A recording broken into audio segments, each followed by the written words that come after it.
متابعيني الكرام اللي بيطلبوا مني عروض، بعد اذنكم مفيش عروض في الفتره اللي احنا فيها دي خالص. الاسعار كل يوم في الطالع، فما ينفعش اعمل لك عروض واضحك عليك واقول لك الحق الاسعار برخص التراب ولا خصم 50 ولا 75. كل دي عروض فنكوش.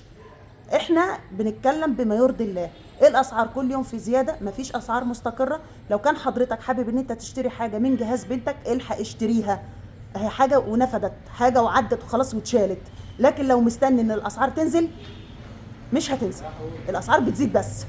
طيب النهارده عندنا ايه بقى؟ النهارده عندنا ايه؟ فريزرات الصندوق فرزي تاني، وممكن اضيف حاجات تاني في قلب الفيديو. بعد اذنكم تابع الفيديو للنهايه. اتمنى اللي يعجبه الفيديو ما ينساش اللايك والشير والدعوه الحلوه. معانا الفريزر وايت ويل، من احلى الفريزرات اللي ثابته وجودها، والصراحه انا بحب الماركه دي يا جماعه. اسهل صيانه، لو جبت اي فني جنبك في المنطقه اللي انت عايش فيها هيصينهولك، وكمان قطع غير متوفره في السوق.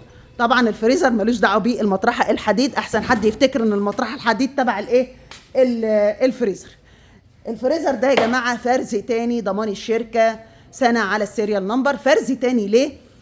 معناه ان الجهاز فيه عيب خارجي ملوش دعوه بالموتور خالص، نتيجه الشيل او التحميل زي ما انتم شايفين حضراتكم بالشكل ده. تمام. وطبعا بيتغلف في الويستريج. فريزر موتوره قوي 10/10، ثابت وجوده، ممتاز ممتاز ممتاز. سوبر ماركت، محل جزاره، محل سمك وفراخ، هقول لك خد المقاس ده.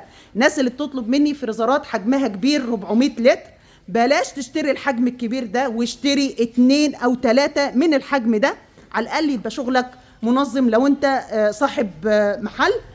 هنا الفريزر بتاعنا ب2 باب زجاج جرار زي ما انتم شايفين بالمفتاح. مساحته تحفه. ست بيت وبتخزني، بيت عيله، عندك شغل كتير، فاتحه سوبر ماركت، فاتحه مشروع اكل بيتي، هقولك هو ده المقاس المناسب جدا جدا لاي ست بيت او بيت عيله. الموديل بتاعه 350، اما الصافي بتاعه 280، علشان التجار بتقول بالموديل يا جماعه مش بالصافي بتاعه. اضاءه داخليه جوه الفريزر. سعر الفريزر ده 9000 جنيه.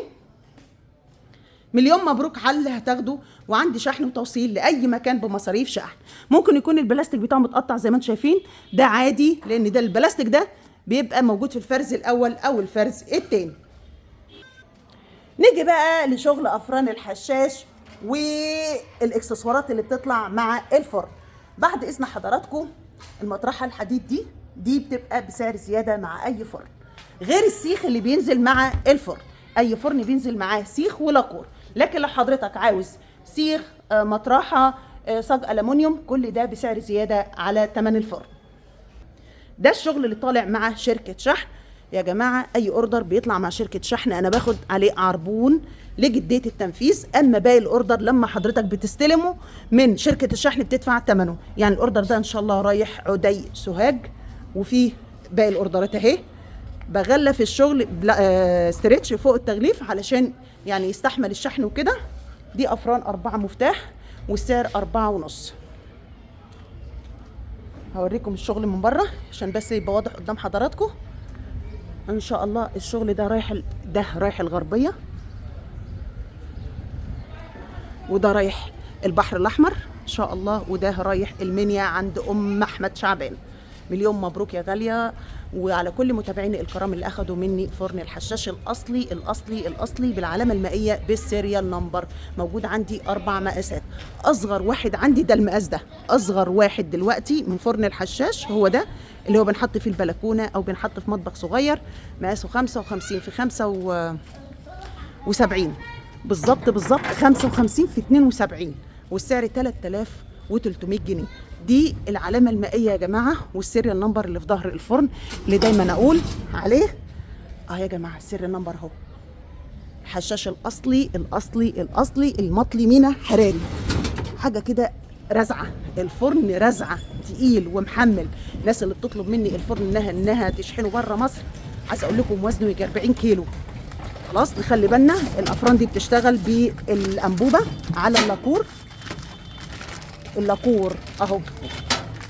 اللاكور ده عباره عن صاموله تخينه كده يا جماعه. هو ده الفرن بيشتغل باللاكور على الانبوبه مش بالغاز الطبيعي. وده السيخ يا جماعه، ده السيخ اهو. السيخ ملوش كف، ملوش كف. تمام.